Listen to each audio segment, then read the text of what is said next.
Depuis quelque temps, nous sommes de plus en plus nombreux à avoir ouvert les yeux sur beaucoup de choses qui ne tournent pas rond sur notre planète. Depuis la crise covidienne, ce ressenti s'est accentué pour beaucoup d'entre nous. Et puis, de nouvelles informations nous sont parvenues. Ces informations nous ont permis d'appréhender notre passé et notre avenir sous un autre angle de vue. Et s'il y avait effectivement une intelligence supérieure qui régissait l'univers et l'humanité ? Et si chaque être vivant avait une conscience ? Et si la position des planètes influençait véritablement nos vies ? Et si les extraterrestres devenaient visibles ? Et si les prophéties mayas disaient vrai et que nous étions en pleine précession des équinoxes ? Et si nous pouvions détruire et reconstruire notre monde ? Les questions sont nombreuses et les réponses peu fiables au-delà de notre ressenti. Parmi les multiples informations portées à notre conscience, il nous apparaît intéressant de revisiter certaines prophéties, car elles semblent décrire précisément la période dans laquelle nous évoluons actuellement. D'innombrables prophéties nous parlent d'apocalypse et de fin du monde. Bien qu'aucune vérité tangible ne puisse mettre tout le monde d'accord, en voici quelques-unes ayant retenu notre attention.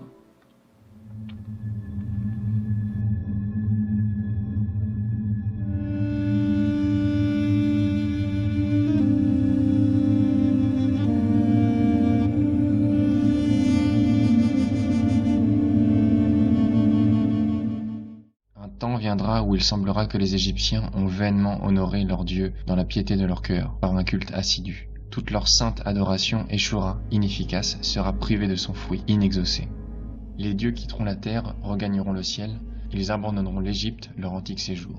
Petite parenthèse, il faut savoir que l'Égypte était synonyme de la civilisation atlante alors présente partout sur Terre. C'est pourquoi Thoth dit dans ses écrits « Ignores-tu donc, Asclépios, que l'Égypte est l'image du ciel où, pour mieux dire, le lieu où se transfèrent et se projettent ici-bas toutes les opérations que gouvernent et mettent en œuvre les forces célestes.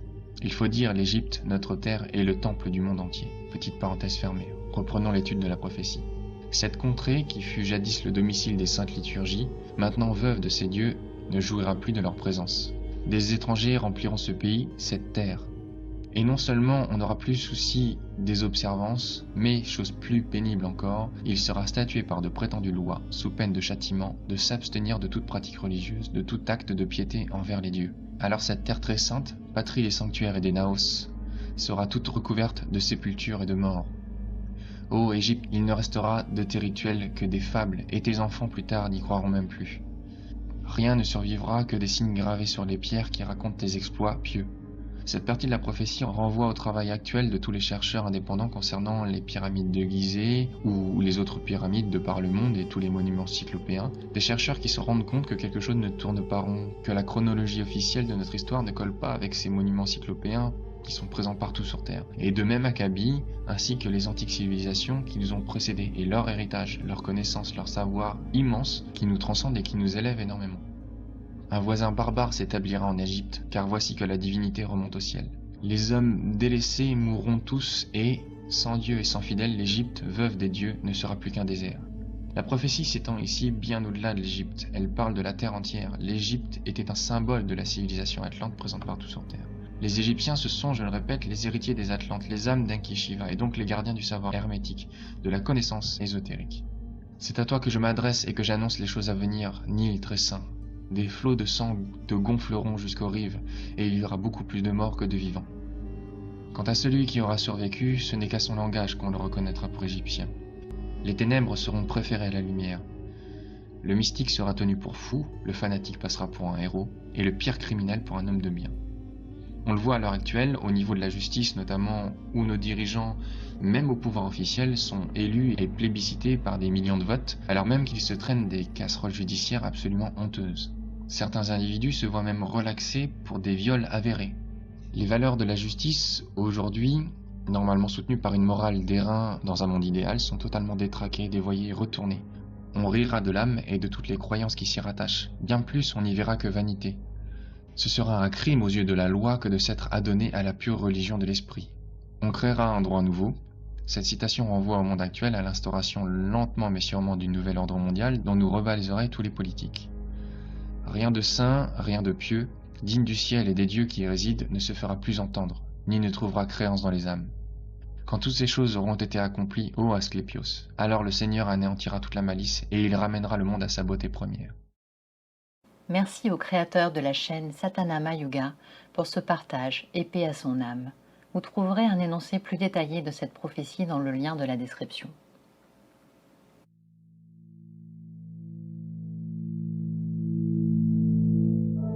Ces prophéties visionnaires décrivent les temps présents avec une fascinante acuité.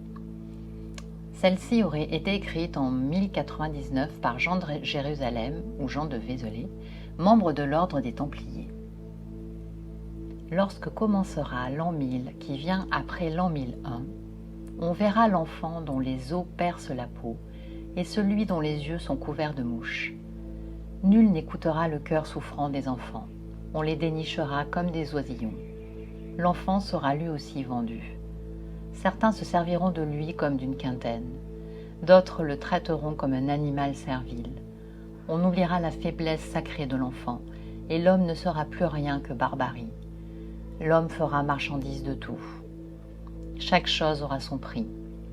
L'âme, l'eau et l'animal, plus rien ne sera vraiment donné, et tout sera vendu.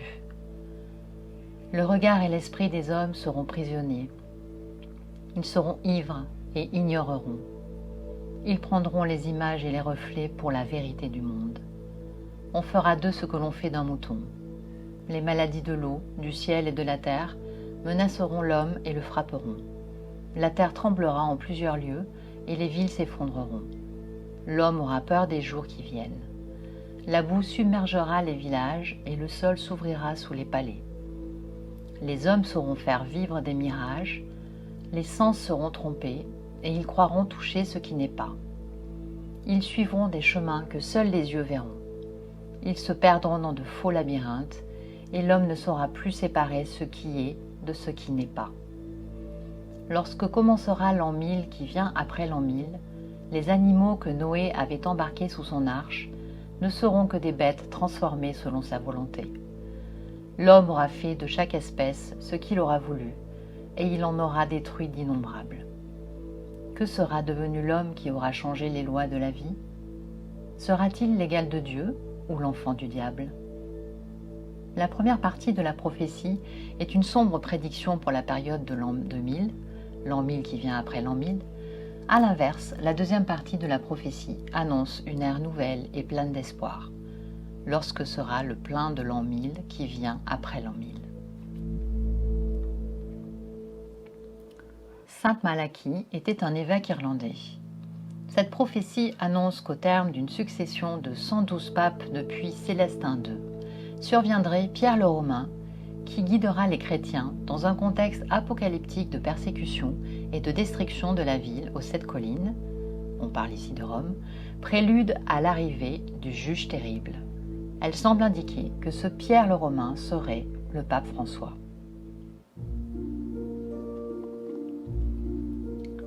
Le 13 mai 1917, la Vierge Marie apparaît aux yeux de 3 jeunes bergers de la ville de Fatima, au Portugal, à qui elle délivre des messages et des secrets chaque 13 du mois suivant.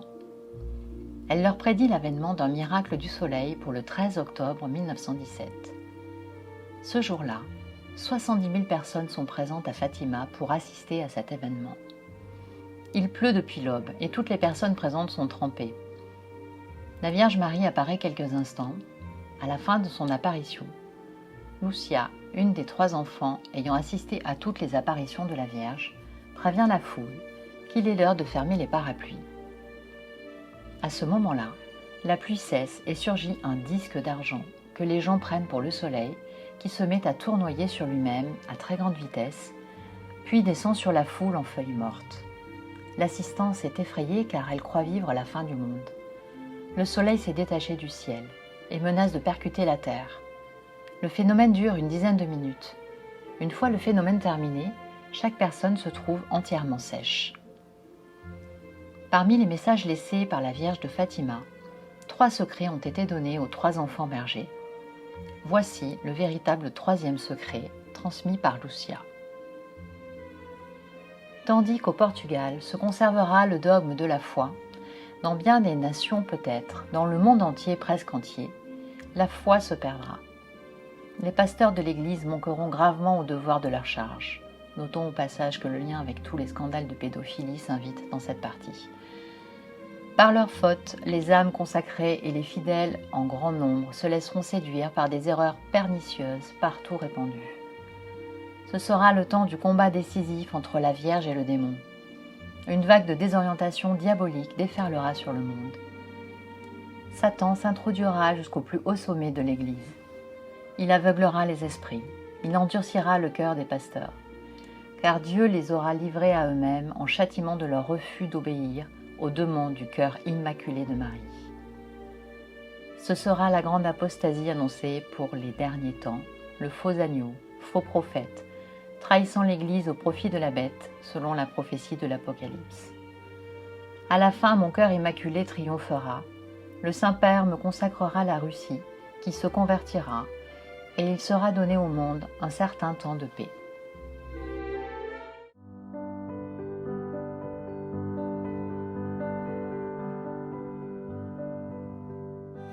Peter de Neuf est connu pour avoir été une personne dotée d'un très haut niveau de conscience en même temps qu'un incomparable musicien. Établi pendant des années près de Sofia où il vivait entouré de nombreux disciples dont Mikhaël Umram Ivanov, il a par son rayonnement éveillé à la spiritualité des milliers d'âmes, aussi bien en Bulgarie que dans le reste de l'Europe. Fasciné par ce personnage hors du commun, Albert Einstein a déclaré un jour « Si le monde s'incline devant moi, pour ma part, je m'incline devant le maître Peter de Neuf. » Quelques jours avant son départ pour l'autre monde, Peter de Neuf délivra une extraordinaire prophétie à propos de l'époque troublée que nous traversons aujourd'hui, de ce temps de la fin et de l'avènement du nouvel âge d'or de l'humanité.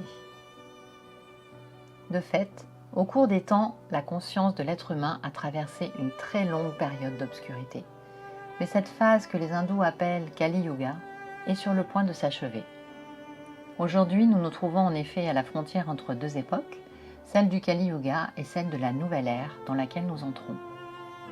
Si déjà une amélioration graduelle se produit dans les pensées, les sentiments et les actes des êtres humains, ceux-ci doivent aussi savoir que tous seront bientôt confrontés au feu divin, dont l'objectif est de les purifier et de les préparer pour la nouvelle époque. Ainsi, les consciences vont-elles être invitées à s'élever dans un degré supérieur, indispensable à l'entrée dans la nouvelle vie. C'est cela que l'on entend par l'ascension. Si certes quelques décennies s'écouleront avant que ce feu se manifeste et vienne transformer le monde entier en apportant une nouvelle éthique, cette immense vague qui arrive de l'espace cosmique va inonder la Terre dans son intégralité. Et tous ceux et celles qui tenteront de s'y opposer seront emportés et transférés ailleurs. Bien que les habitants de cette planète ne se trouvent pas tous au même degré d'évolution, cette vague va être ressentie par chacun et chacune. Et cette transformation va affecter non seulement la planète, mais aussi l'ensemble du cosmos. Dans cette perspective, et en l'état actuel des choses, ainsi, le seul acte constructif que l'être humain puisse accomplir est-il de se tourner vers le Créateur et, en s'améliorant au plan conscient, d'élever son niveau vibratoire afin de se trouver en harmonie avec cette vague puissante qui bientôt déferlera. Le feu dont je parle, qui accompagne les nouvelles conditions offertes à notre planète, va renouveler, purifier, reconstruire tout. La matière va être affinée, les cœurs vont être libérés de l'angoisse, des troubles, de l'incertitude, et les corps vont même devenir lumineux. Tout va être amélioré, élevé. Quant aux pensées, sentiments et actes négatifs, ils vont être consumés et détruits. Voici un extrait du message à l'humanité du chef Hopi, Dan Evehema, en 1996. Nous, Hopi, peuple de paix, pensons que depuis le commencement, la race humaine est passée par 3 mondes et 3 façons de vivre. À la fin de chaque monde, la vie humaine a été purifiée ou punie par le grand esprit, principalement à cause de la corruption, l'avidité et parce qu'elle s'était éloignée de ses enseignements. La dernière grande destruction fut l'inondation qui détruisit tout, à l'exception de quelques fidèles qui avaient demandé et reçu du Grand Esprit la permission de vivre avec lui sur cette nouvelle terre. Nous, Hopi, fîmes le serment de ne jamais nous détourner de lui.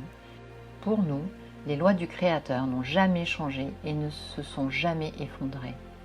Pour les Hopi, le Grand Esprit est tout-puissant. Il apparut aux premiers hommes en tant qu'homme, et il leur parla au commencement de la création de ce monde. Il nous donna des tablettes sacrées en pierre. Il leur insuffla tous les enseignements nécessaires afin de sauvegarder sa terre et sa vie.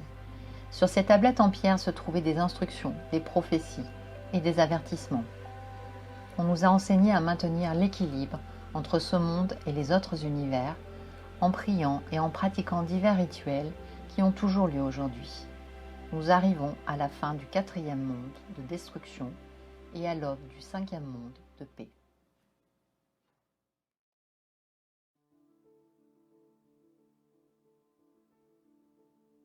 Sur chaque planète en évolution, il y a 7 races mères qui se succèdent selon un certain calendrier et chacune des races a une forme particulière qui se modifie au fil du temps.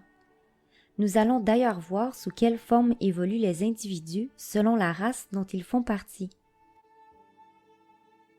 La première race qui est apparue sur Terre est la race polaire et les êtres qui la constituaient avaient une forme éthérée.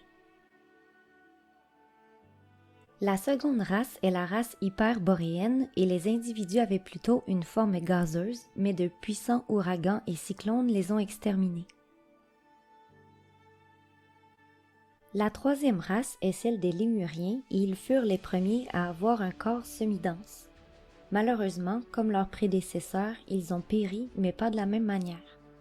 Pour leur part, ils ont dû faire face à des tempêtes solaires, à des pluies de feu et à des tremblements de terre. La quatrième race mère est celle des Atlantes et ils avaient un corps matériel. Leur civilisation s'est fait engloutir par les eaux. On retrouve d'ailleurs ce récit dans la Bible et je crois que tout le monde a déjà entendu parler de l'histoire du déluge et de l'arche de Noé. La cinquième race mère est la race aryenne, l'humanité actuelle en l'occurrence. On l'appelle également la race de l'involution car la plupart sont déconnectés de leur esprit, divinité soit supérieure. Elle périra de la même façon que les Lémuriens, par le feu et les tremblements de terre. C'est d'ailleurs écrit dans la Bible. Le jour du Seigneur viendra comme un voleur. En ce jour, les cieux passeront avec fracas, les éléments embrasés se dissoudront, et la terre avec les œuvres qu'elle renferme sera consumée. On retrouve sensiblement la même chose dans la légende des 5 soleils. Il est dit « Les fils du 5e soleil périront par le feu et les tremblements de terre. » Ce n'est qu'une fois que cette purge aura eu lieu qu'émergera sur Terre la 6e race mère qui est appelée la race bleue. Enfin, la race est déjà en train de germer depuis le début du 21e siècle, mais il y aura une éclosion dans les siècles à venir. Ce sera la race des surhommes et les individus qui la constitueront seront comparables à des dieux. La 7e et dernière race, quant à elle, émergera sur Terre environ 2500 ans après la 6e race.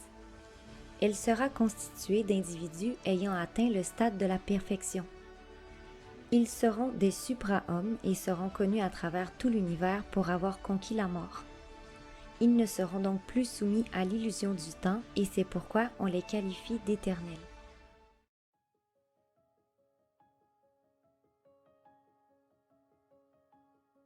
Avant de nous lancer dans le vif du sujet, nous tenons à vous dire que malgré les nombreuses turbulences qui secouent notre monde actuellement, ce dernier ne va pas pour autant vers sa destruction.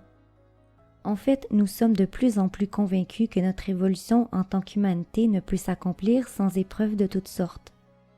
Nous irions même jusqu'à dire sans recrudescence de l'ombre, car plus l'ombre émerge, plus la lumière devient apparente. Voilà pourquoi nous ne devons pas voir sa montée comme une malédiction, mais comme une occasion qui nous est présentée, une occasion de choisir quelles valeurs nous souhaitons défendre et protéger.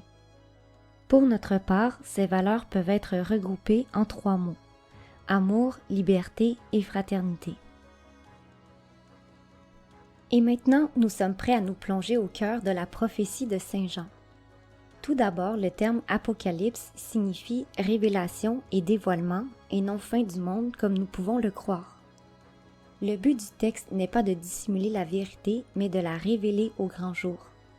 En effet, il a été écrit dans le but de faire connaître les événements à venir, événements qui vont nous conduire vers ce nouveau monde qui se profile à l'horizon. De plus, lorsque nous étudions l'Apocalypse en profondeur, nous réalisons qu'il n'est pas simplement question d'événements prophétisés et de catastrophes qui vont se produire dans un avenir rapproché. Le message qui siège derrière ces difficultés en est un d'espoir et d'espérance en faveur de l'humanité. Le texte est porteur de lumière puisqu'il aborde les difficultés que nous allons rencontrer dans une logique de résurrection. D'ailleurs, les choses n'auraient aucun sens si ce monde dans lequel nous évoluons était en perpétuelle crise. Nous allons à présent nous plonger au cœur de ces catastrophes qui ont été prédites afin de voir la leçon qui s'en dégage. Vous allez rapidement vous rendre compte que le problème a déjà été résolu et que la solution se trouve dans le texte. Dans le livre des 7 sceaux, on retrouve une série d'événements qui surviendra à la fin des temps, événements qui gagneront en intensité et en gravité au fur et à mesure que nous nous approcherons du jugement dernier. Par contre, le livre nous démontre que le jugement dernier n'a rien d'effrayant. Il permet plutôt de faire une distinction entre la condamnation et le salut de l'humanité. En effet, tous ceux que nous considérons comme étant des bourreaux auront la chance de reconnaître leurs torts afin de demander pardon. Revenons au livre des 7 sceaux.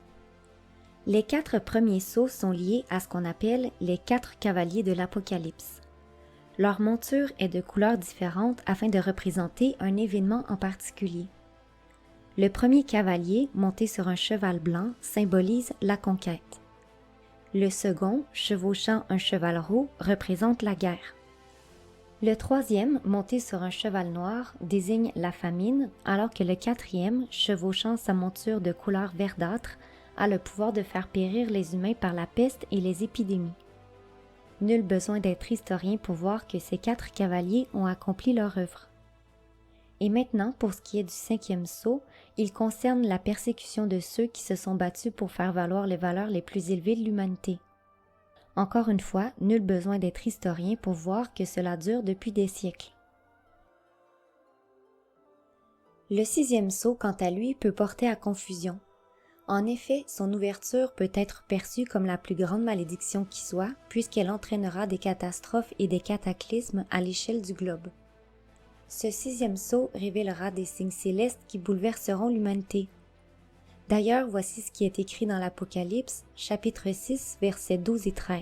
« Je regardai quand il ouvrit le 6e sceau, et il y eut un grand tremblement de terre, le soleil devint noir comme un sac de crin, la lune entière devint comme du sang, et les étoiles du ciel tombèrent sur la terre. » Voilà pourquoi cet avant-dernier sceau peut paraître catastrophique. Et c'est sans parler du verset 14 qui va comme suit. « Le ciel se retira comme un livre qu'on roule, et toutes les montagnes et les îles furent remuées de leur place. »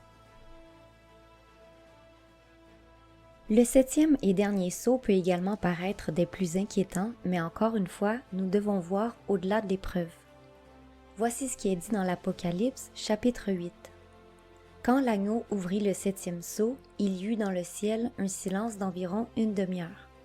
Il y eut alors des coups de tonnerre, des voix, des éclairs et un tremblement de terre. Par contre, un peu plus loin, on peut lire « Puis je vis un ciel nouveau et une terre nouvelle, car le premier ciel et la première terre avaient disparu. » C'est donc cela qui nous attend à la suite de ces grands bouleversements. D'ailleurs, voici ce que dit Bernard de Montréal au sujet de cette période de chaos qui est à nos portes.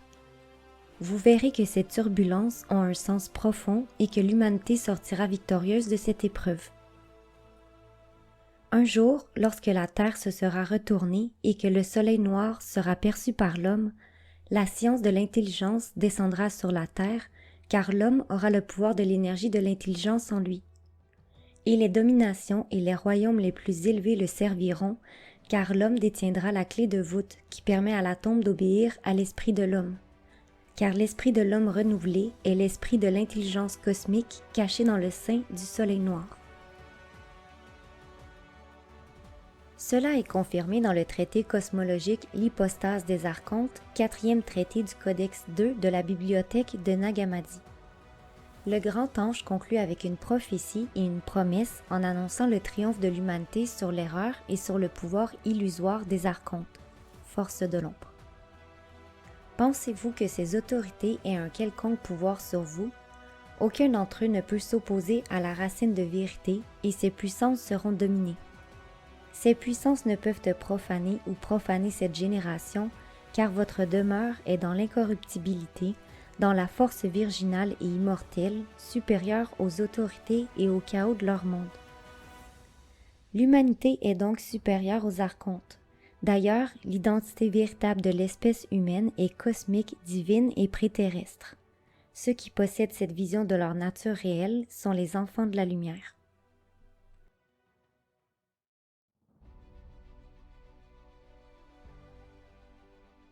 Dolores Cannon est une thérapeute spécialisée en hypnose de régression quantique.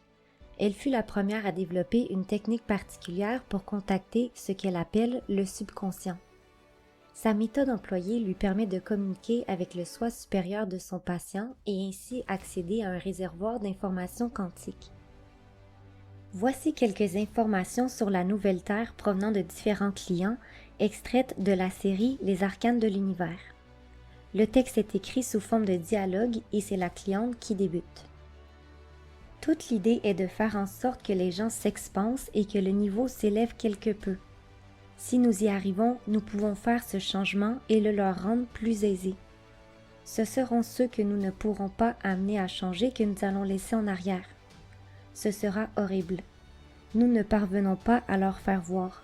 Nous ne parvenons pas à les faire aimer. Ce sera si terrible pour eux. Ils ne sauront pas ce qui s'est passé?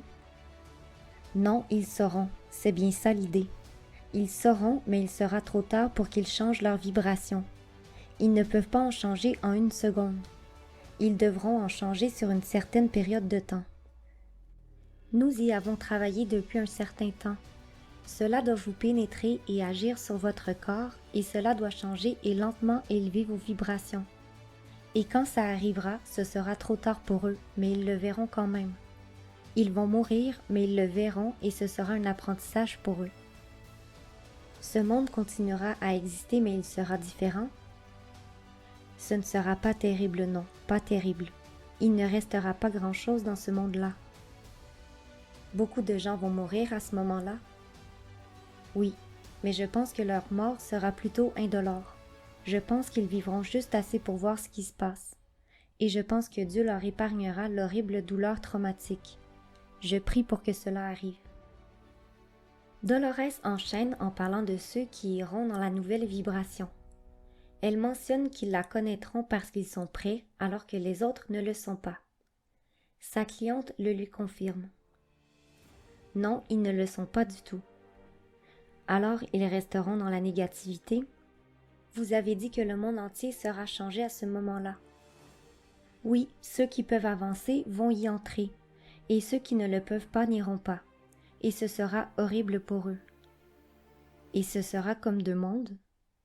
Oui, deux mondes qui existent en même temps, mais qui ne sont pas toujours conscients l'un de l'autre. Je sais que quand on est dans une dimension différente, on n'est pas toujours conscient de l'autre, mais c'est le message que vous voulez faire passer, que nous devrions répandre cette information au sujet de l'amour pendant que nous le pouvons encore pour emmener le plus possible. L'amour est la clé, parce que Dieu est amour, et l'amour c'est Dieu, et l'amour est le pouvoir suprême, et c'est ce que nous avons besoin de ressentir dans nos vies, ce que nous devons nous donner les uns les autres et ressentir les uns pour les autres. Oui, l'amour a toujours été la clé. Ils essaient donc de prévenir autant de gens que possible pour qu'ils puissent faire le saut. C'est cela l'urgence. L'urgence, c'est que nous sommes à court de temps. Soyez prêts. Dolores Cannon nous transmet donc la clé pour traverser cette période de chaos qui est à nos portes et pour transiter vers ce qu'elle appelle la Nouvelle Terre, qui est un autre plan vibratoire. En ces temps apocalyptiques, l'ombre et la lumière sont bien présents sur Terre et nous devons choisir notre camp. Voici ce qui est dit dans la Bible, Matthieu 24, 21. Car alors la détresse sera si grande qu'il n'y en a point eu de pareil depuis le commencement du monde jusqu'à présent et qu'il n'y en aura jamais. Et si ces jours n'étaient pas abrégés, personne ne serait sauvé. Mais à cause des élus, ces jours seront abrégés. Si quelqu'un vous dit alors « le Christ est ici » ou « il est là », ne le croyez pas, car il s'élèvera de faux Christ et de faux prophètes. Ils feront de grands prodiges et des miracles au point de séduire, s'il était possible, même les élus. L'humanité a donc été mise en garde contre tous ces faux prophètes qui tenteront de nous faire dévier de notre trajectoire. Mais pour conclure, nous souhaitons vous rappeler que c'est à chacun d'entre nous d'alimenter la ligne de temps sur laquelle nous désirons poursuivre notre évolution. Malgré les nombreuses prophéties, notre avenir n'est pas coulé dans le béton. En effet, nous avons le choix. Nous pouvons nourrir cette ligne temporelle qui se dirige droit dans un mur ou nous pouvons nous syntoniser sur une autre ligne de temps beaucoup plus lumineuse. Un futur qui correspond non seulement à notre vibration, mais qui est en aliment avec nos valeurs profondes. Comme Dolores le dit, tout est notre contrôle, notre création, notre réalité. C'est en nous que nous faisons notre nouvelle ou notre ancienne terre, afin de créer notre réalité comme nous la voulons.